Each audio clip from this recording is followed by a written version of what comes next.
This is the battleground for one of the world's longest wars. From the air, it looks peaceful, but that forest is home to a guerrilla army that's been battling the Colombian state for more than 50 years. 5 decades of fighting in Colombia between the army and guerrilla groups once brought this country to its knees. The Revolutionary Armed Forces of Colombia are now in talks to sign a truce with the government. But these mountains below are their territory. The war isn't over.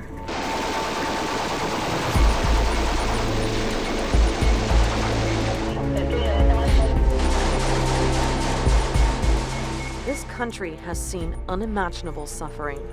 More than 220,000 people have been killed in the conflict, and more than 6 million forced to leave their homes. A generation has grown up here knowing only violent struggle. Colombia es un país manso, que se torna violento con mucha facilidad. Noble, pero peligroso. Against a backdrop of lawlessness, one man almost single-handedly created an illegal billion-dollar empire and left a legacy of chaos and criminality. Pablo Escobar has maybe permanently traumatized Colombian society. It's a story that's almost too unbelievable to be true. Now, with an end to the conflict finally within reach, I've come to Colombia to find out whether people here have faith in a post-war future, and to see if a country scarred by conflict can really come together and heal. Tenemos los corazones enfermos, llenos de resentimiento, de odio y de otras cosas. Entonces, ¿qué tenemos que hacer? Es llegar y cómo empezar a cambiar y transformar ese corazón, cómo empezar a transformar el pensamiento. On my journey, I'll get caught up in an ideological battle between Colombia's elites and the working classes. They've just fired tear gas at the protesters and everyone's just running in the opposite direction. It's very strong. I'll meet a trafficker for whom drug dealing runs in the family. And I'll visit the town security forces call the land of the guerrillas to see if people there can imagine a Colombia free from fighting.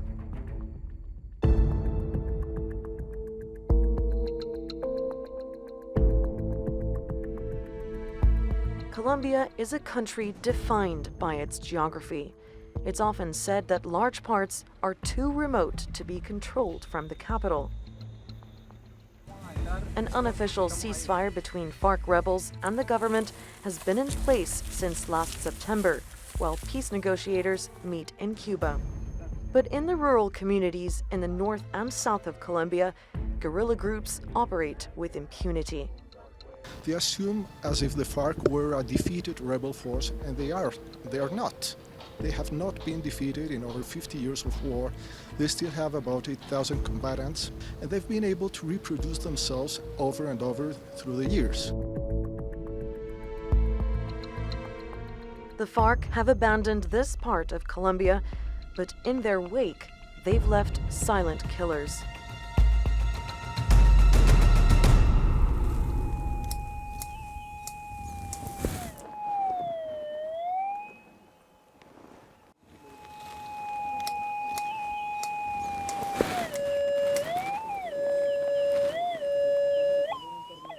Tens of thousands of buried landmines that have killed more than 11,000 people since 1990. A mine doesn't discriminate. Race, age, nothing. It does one job. It's a soldier who never sleeps, never tires, and doesn't ask for food. Colombia is second only to Afghanistan in the number of people killed or maimed by landmines, and the town of Cocorná has been one of the worst hit. Specially trained teams comb these fields every day, plot by plot, using basic tools, intense focus, and many precautions. First, a sweep for invisible string, a visual survey, metal detection, and eventually digging. Repeated again and again every few inches. Soldiers have dug up more than 600 mines in this area. Most are made of improvised materials. As part of the peace process, the FARC has agreed to help find more. Sería un soporte. It'll be a huge support to us if the guerrillas guide us to the mines they themselves planted, the ones we don't yet know of. We need all the assistance we can get so we can help more people. Una ubicación real. One soldier told me he wonders what it will be like to work side by side with a FARC fighter, someone he would hold responsible for the loss of life and limb among friends.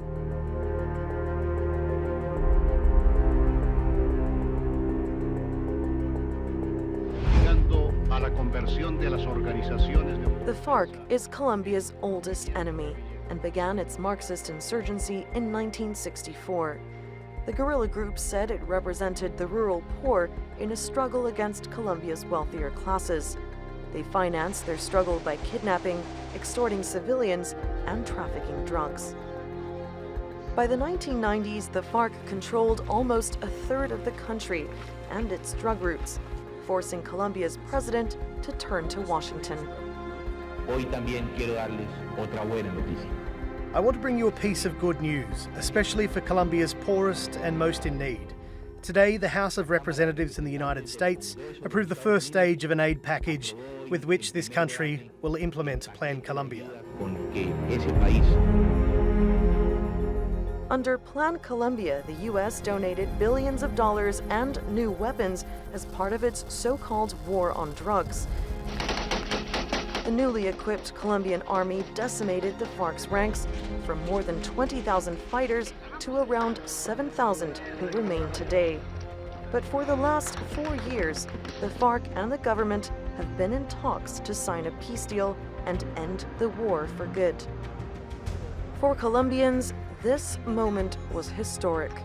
The FARC's commander-in-chief, known as Timoshenko, and Colombia's president, Juan Manuel Santos, side by side in Havana, pledging to finalize a peace deal by March of this year. But the deadline came and went, and there's still no deal.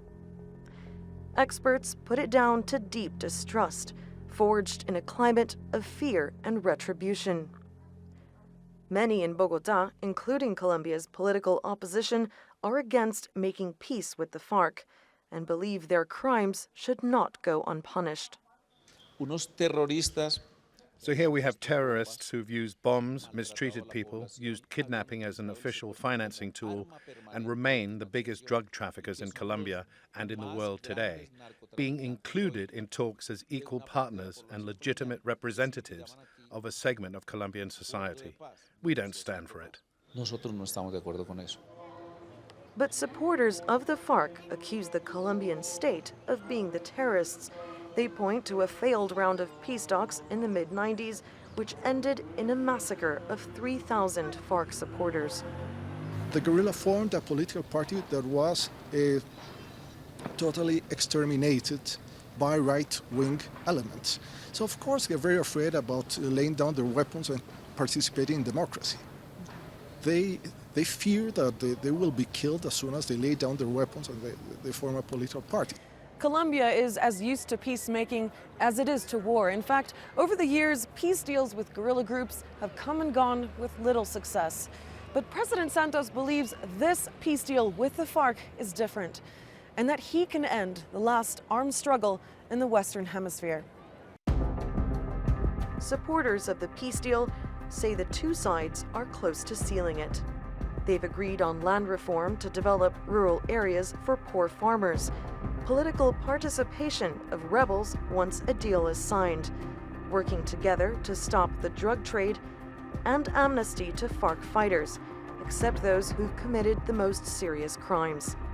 But they haven't agreed on a timetable for disarmament or demobilization from their camps in the forest.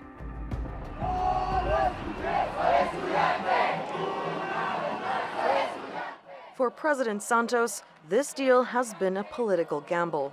His approval ratings have plummeted to 13%. Many Colombians do want peace, but some feel the whole process is a distraction from other issues. I'm sick. The state sickens me. The health system sickens me. The education sickens me. The government sickens me. And protesters don't feel they're being heard.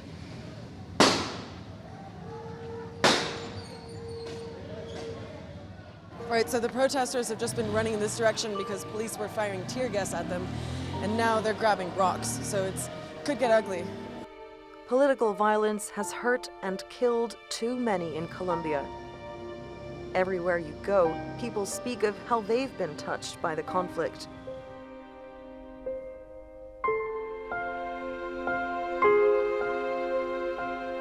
Victims like Blanca Nubia Diaz may never heal, but she often comes here to Bogotá's Memorial Center to gather strength.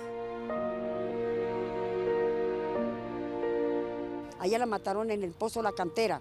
Ella fue violada, fue torturada, fue desaparecida, que en esa época mataron muchas mujeres, muchas niñas, antes de mi hija, que les echaron ácido de batería. Yo era una persona que también vivía con miedo, pero yo hablo aquí porque vine a Bogotá y me empoderé y cogí fuerza y lucha para hablar. Yo creo que para mí no existe el perdón, porque a mi hija no me la vuelven.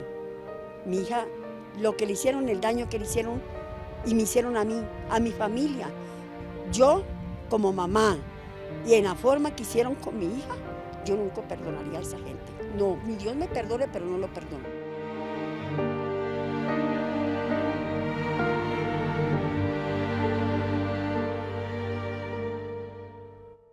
Blanca Nubia and thousands more like her find it difficult to forgive and forget. Colombia's peace deal has been hammered out in Bogotá and Havana. But the trail of destruction caused by half a century of war begins in the countryside. I'm traveling to Medellín, capital of Antioquia province, along a road where kidnapping and violence used to be a way of life. It winds alongside the Magdalena River, one of the most productive fishing areas in the country.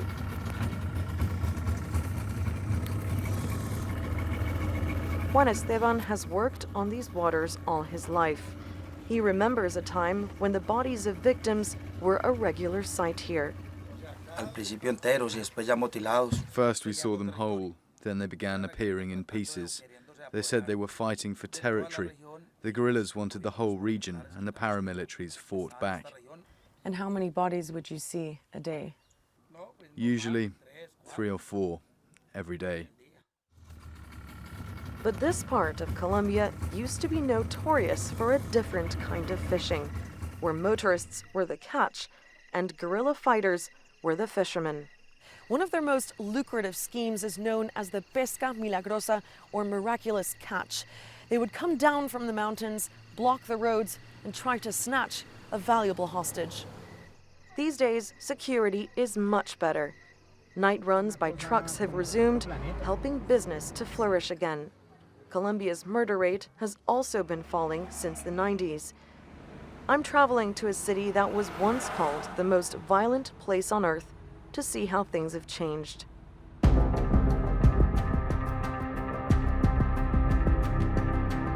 Medellín, the bright lights of Colombia's second largest city.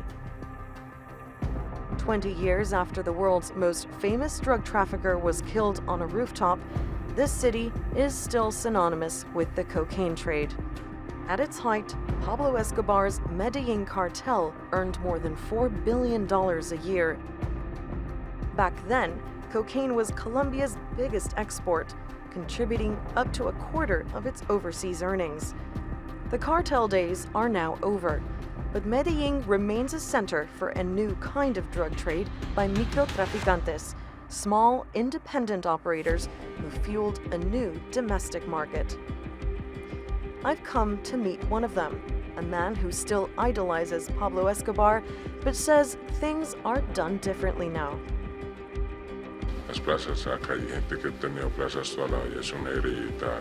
Many of us have operated drug businesses their whole life. My grandmother had one, my mother inherited it. I took it on, and my son is already involved. Entire families can live from it. It's a business you pass down. The cartels fell, but the amount of drugs we traffic in this country, in this city, has stayed the same. They got Pablo Escobar, but then there were 10, 20 new Escobars. It's not changed. I think, in fact, it's become worse. This is the new face of Colombia's drug trade. It's small scale, but definitely not small time. Coca cultivation has been on the rise for 3 years in a row now, is now almost back at the level of before Plan Colombia. So you're dealing with like the exact volume of drug trafficking, of cocaine trafficking, as you saw 15 years ago. And this is where it all begins, in the coca plantations hidden deep in the countryside. These leaves are the fuel that fires Colombia's drug trade and funds its guerrilla groups, and cultivation is up. That's partly because last year, Colombian authorities stopped their policy of spraying herbicides, saying the chemicals probably cause cancer. But the United States, who backs the program, says it fears that coca farming profits are being pocketed by guerrillas and criminal gangs.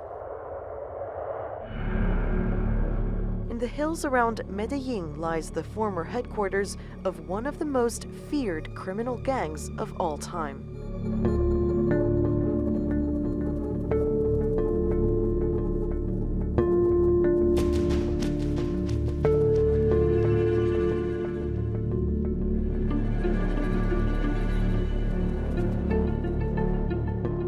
You can still visit Pablo Escobar's massive estate. His once famous car collection lies rusting in the open. And many of the exotic animals he imported are still here. Thanks to Escobar's whims, Colombia now has the largest population of hippos outside of Africa. These ruins are all that's left of Pablo Escobar's mansion. This was his outdoor pool. In fact, you can still see some of the tiling intact. And just opposite was the main house. And he hid here from his enemies and Colombia's authorities.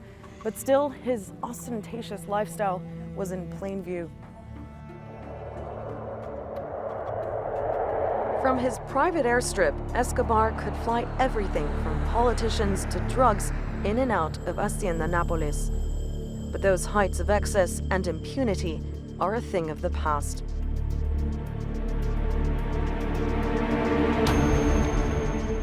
In towns across the country, Semana Santa or Holy Week celebrations paint a different picture of Colombia.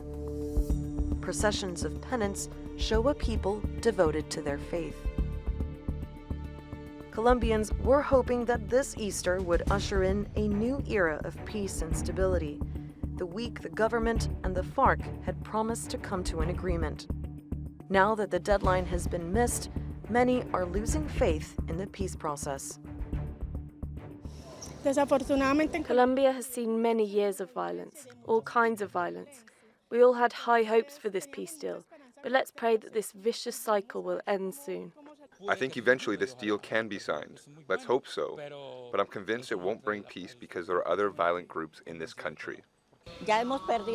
We've lost all faith that this deal can be achieved. They've been trying for years.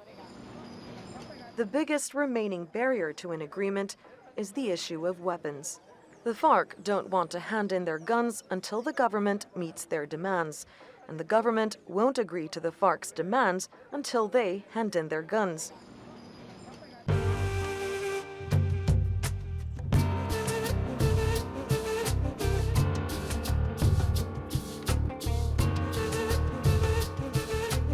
I'm traveling to a town inside guerrilla territory to see if people there believe the deadlock can be broken.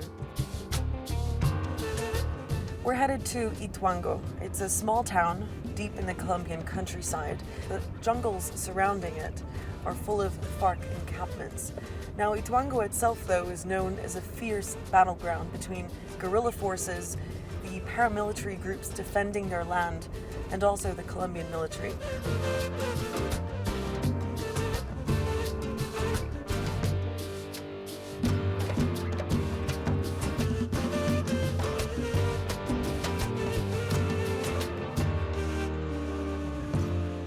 Ituango is a town of campesinos, farmers who've been working the surrounding fields for generations.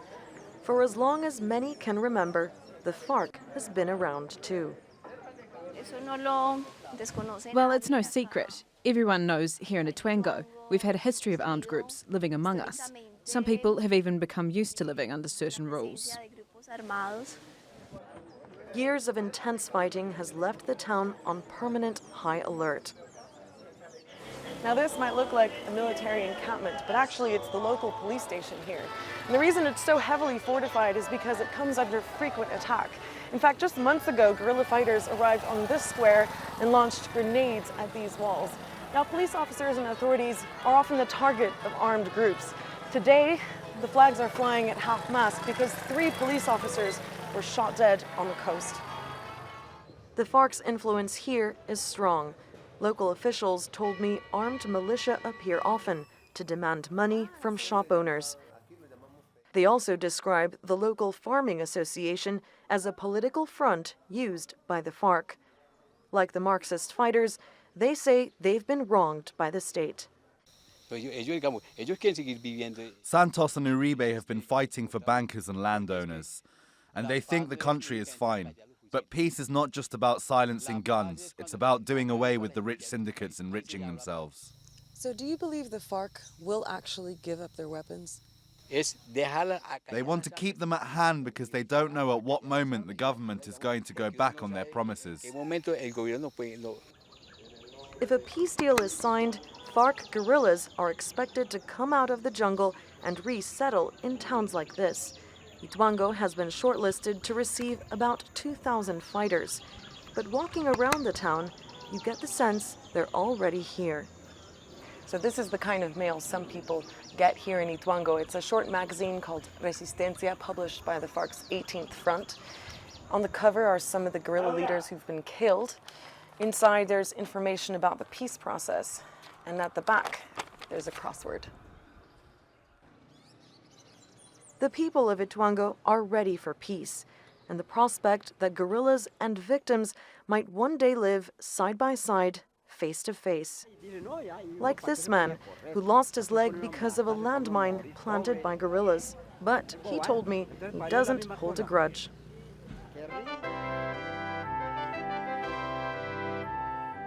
But a deal with the FARC won't necessarily mean peace for Colombia. The ELN rebel group still has about 3,000 fighters. A deal with them will also have to be reached. And the criminal gangs that now control the drug trade are as strong as ever.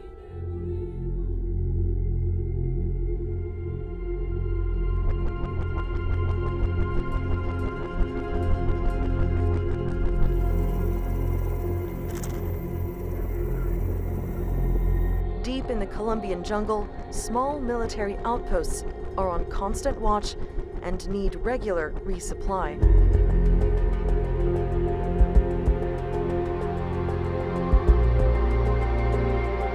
Soldiers are aware of many enemies and move fast, unloading food, fuel, and new personnel. Since 2014, the FARC hasn't engaged in large-scale combat, but continues to ambush small army units like this. Just 3 months ago, one of their Blackhawks was obliterated during a drop-off.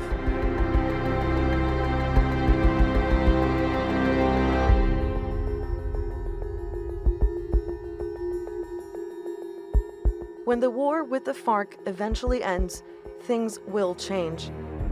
U.S. military aid will shrink, and the Colombian army will turn its guns on other groups. For the FARC, a peace deal will force them to abandon the forest and the only life they've known to rejoin a society. The people of Colombia have come a long way in their quest for peace. An eventual truce with the FARC will spell the end of one war and the beginning of a new reality in Colombia, one that won't be mapped out in Havana by politicians, but here in the rural towns and villages most affected by half a century of fighting. People here have grown used to violence and tragedy, and building bridges with old enemies won't be easy, and it will take many years. But they are the ones who hold the key to lasting peace in their country.